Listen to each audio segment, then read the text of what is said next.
It is good, yo. It's your boy Ty, back here with another video. And in this video today, guys, we're gonna be doing our best team in NBA 2K22 MyTeam right now at this current stage. Now, before I dive into it, guys, I get it. There's next gen, there's current gen. That's why we're going to be providing alternatives to each gen. And if you are new to the channel, man, make sure y'all smash that subscribe button. We're on the road to 100,000 subscribers. So let's say, right now, guys, let's say coming into the new week, the $253,000 tournament was today. What is this squad I would go out there with? That is what this video is going to be covering. Now, again, this is my personal opinion on things and kind of who I've had success using thus far in my team. So hopefully you guys do enjoy this, guys. Let me know your thoughts down below in the comments after the video, who you guys think I'm too high on, too low on, who I ultimately missed out on. But at the starting point guard, if you guys are on next gen, it's got to be Luka Doncic. Again, it's going to be primary next gen, but with our last three cards, we'll talk about it if it was current gen. But if you're on next gen, there's no better way to start your team than with Luka Doncic. There's just no better way. Now, obviously, on the offensive end, maybe the most offensively gifted player on next gen in the game right now. Release nearly impossible to contest. It's a pretty quick release. Defensively, Luka is so underrated. So that's my thoughts on Luka. We'll probably get an Invincible Luka at some point decently soon here. But there's no questions asked. When it comes to next gen point guards, there's one above the rest. That one is Luka Doncic. Shooting guard position, one of the newer cards that we have gotten in my team, Invincible Tracy McGrady. I love T-Mac. I really do. I'm a pretty big fan of what Tracy McGrady can do for you. Now, with that being said, I think I like Tracy McGrady more on the defensive end of the court than anything. Okay, and you guys might be like, what, Ty? He's one of the best offensive shooting guards in the game. And if you say that, you're right. Okay, you're right. But because he's an invincible card, all of his defensive stats and tendencies are basically 99. He's 6'8" with a 7'2" wingspan. You can put him on ball. You can put him in the lanes. And either way, you're going to have success on the defensive end of the court with T-Mac. Trey Burke, based on very quick, does have quick dribble style as well. I'm a big fan of T-Mac. Now, obviously, he costs a lot. But we're not worried about MT with this squad. This is the best overall squad in the game. And yes, you gotta include Tracy McGrady in that. Small forward position, is there ever a question? Invincible Giannis. I've always liked Giannis more at that small forward position than the shooting guard position.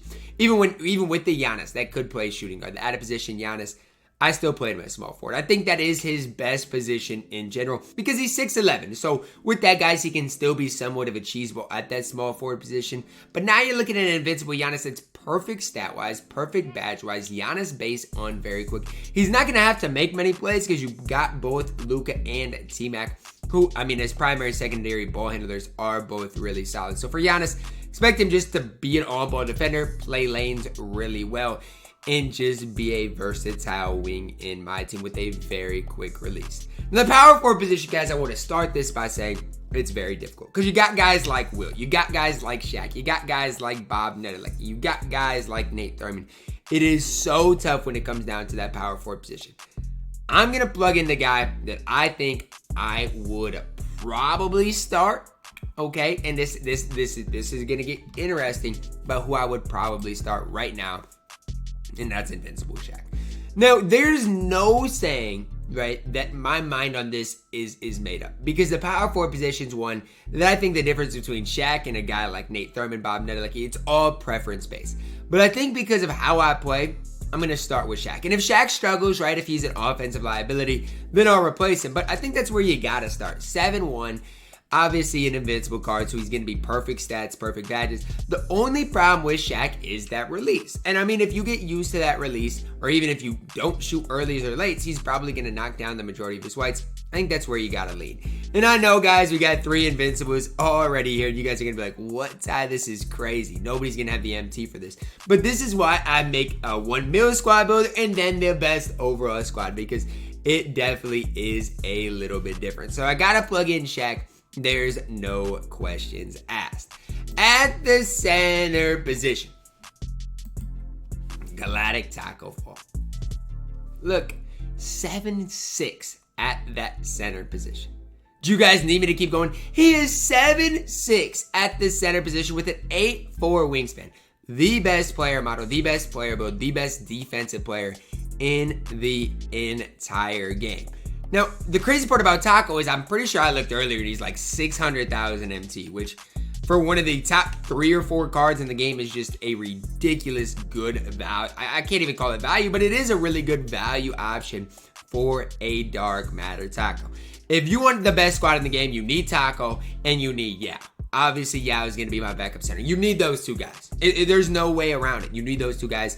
Height is so important in my team. And so far, guys, the 2 through 5, it's going to be the same on both current gen and next gen. Okay, T-Mac, Giannis, Shaq, Taco, they are all going to play on current gen as well. Okay, those guys are not going to be replaced. So that's my starting lineup. And obviously, if you're on current gen, plug MJ there into that starting point guard position instead of Luka. Now on next gen, Michael Jordan, the backup point guard, right? If you're on current gen, he's going to start, and then I'll get into the 11 through 13 spot. Who would replace Luka if you are on current gen? But man, I love Michael Jordan on both gens. I want to say Michael Jordan's probably better on current gen than next gen, but he's extremely cheesy and extremely good on both gens. And if you know how to dribble, he gets even better. And that's the scary part, that Michael Jordan gets even better when you do know how to dribble. Now, for MJ, still a really solid defensive player. You can put him on ball as long as he's not guarding, a 6'11" Ben Simmons. He can guard ball, can be super effective on the offensive end, and I love his release. There's not many people that green more lightlies outside of maybe Luka than Michael Jordan. Super smooth release, easy to time, easy to green. I'm nervous for the time in which we get an Invincible Luka or an Invincible MJ, because that's really going to be end game time in my team. Shooting guard position, you guys might be surprised to see this one. I don't care, man. This Richard Jefferson card's the real deal. He is the real deal. J.R. Smith base, movement-wise, is incredible. And on the defensive end of the court, he is so complete. There's no flaws in Richard Jefferson.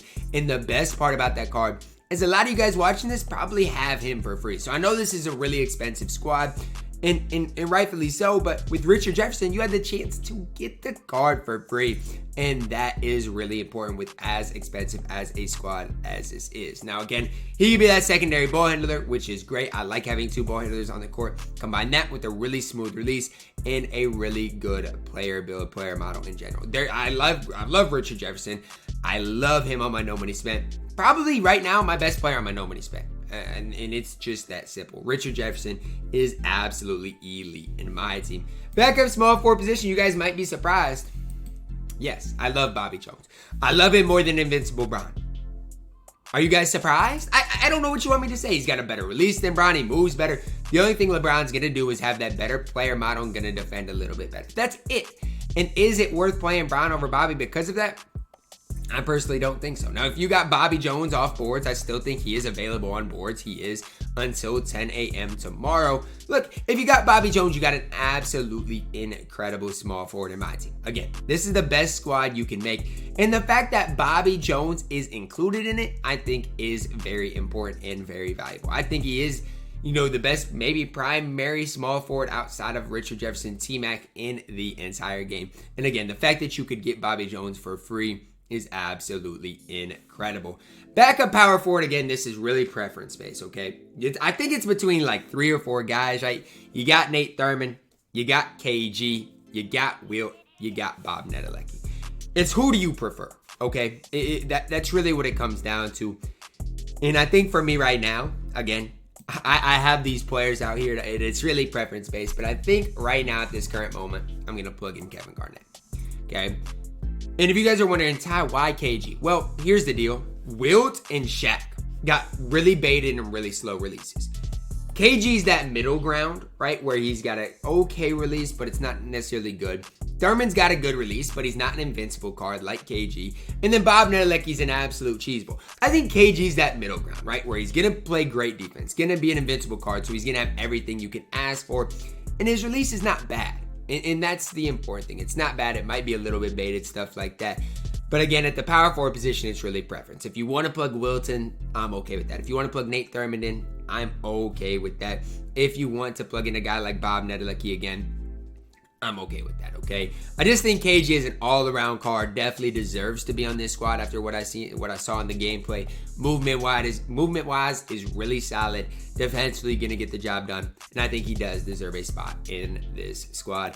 Backup center, there's no questions asked. It's Yao Ming, the second best center in the game behind Taco, followed by a large margin. You gotta have both Yao and Taco if you want to have the best squad in the game. It's that simple. It's like having MJ and Luka if you are on next gen. You gotta have them both if you want to have the best squad in the game. The power forwards, you can make the case for. Even the shooting guard, small forward, you can make a change to.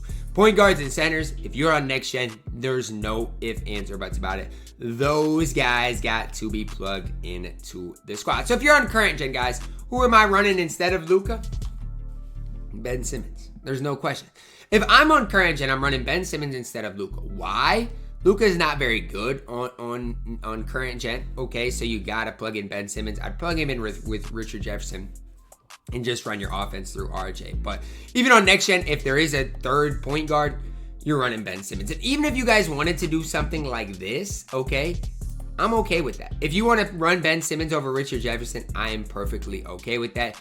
To me, I just like having two ball handlers that can really move, can really dribble, can really create their own shot. That's why Ben Simmons would be in that 11th spot, okay? My next best shooting guard is Scottie Pippen. Now, I know a lot of people are like, Ty, Scottie Pippen's not that good. Okay, I don't want to hear it, okay? I don't want to hear it because Scottie Pippen was one of the main reasons I won 250K. And I know it's a new card, but his release is fine. Movement-wise, it's fine. Defensively, he is absolutely elite in my team. I know a lot of people love LeBron James, but tell me what LeBron really does outside of his player build that's going to be better than Scottie Pippen. Because for me, I don't really see it. Scottie at the shooting guard small forward position is a guy that can definitely hold it down. And at that 13th spot, I think it's between three guys, and the guy I'm deciding to plug in is Bob Nedelecki. Why? Because if Shaq or KG is not working out, it's probably not because of the defense end of the court. It's probably because I need a little bit more offense. And so I'm plugging in Bob Nedelecki. Set shot 25 is so cheesy. If I play like wagers, stuff like that still to this day, Bob Nedelecki's in my squad over KG or Shaq. It's just the way it is. His release is so overpowered, and if you're up against a guy with pretty good defense, he can be an absolute cheeseball in my team. So again, if you are on next gen, this is the squad I'm running. If you're on current gen, sub in Ben for Luka, and you can make that squad work. I want to know your best squad down below in the comments. Who was I too high on? Who was I too low on? Who did I leave off this that you guys would have had? Drop a like on the video, subscribe if you are new, and as always, man, I love you guys, and have a blessed day.